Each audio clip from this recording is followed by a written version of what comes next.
గోళీలు వాడుతున్నాడు. అయినా కూడా ఈయన పిల్లనిచ్చి మీ పిల్ల జీవితాన్ని నాశనం పట్టిస్తారా చెప్పులు అని అడిగారు. ఇదంతా చూసిన పాస్టర్ గడానికి వచ్చాడు. మందులేని తీర్మానం దాచిపెట్టి పెళ్లికి తయారైనావు, పిల్ల బతుకు నాగం చేద్దాం అనుకున్నావా? నేను ఈ పెళ్లి నా చేతులతో అయితే నేను చేయ అని పాస్టర్ చర్చిన పెళ్లి చేయాలని సాక్షిగా చెప్పేసాడు. దీంతో పెళ్లి ఫంక్షన్ పెద్దలు పోయింది. ఇలా పోలీసు వాళ్ళు వచ్చి 2 దిక్కుల సర్వీస్ చెప్పి పంపించారు.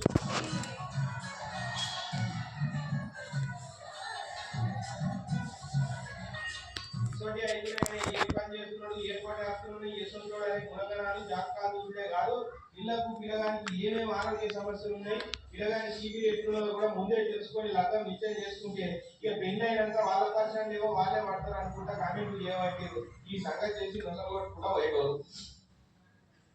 మన దేశంలో ఉన్నోళ్లకు మన దేశ పౌరులే అని పౌరసత్వం రావాలంటే కనీసం 7 ఏళ్ల పాటు ఇక్కడనే ఉన్నట్టు కాగితాలు పెట్టాలి. ఇక అట్లనే బయట దేశంలో మన దేశ పౌరసత్వం రావాలంటే తక్కువ 12 ఏళ్ల సంది ఇక్కడనే ఉంటున్నట్టు ఆధారాలు పెట్టాలి. కానీ 28 ఏళ్ల సంది ఈ గడ్డ మీదనే ఉంటున్నా, నాకు ఈ దేశం పౌరసత్వం ఇస్తలేదు, దయచేసి మీరన్నా పుణ్యం కట్టుకొని సారు అని మాకు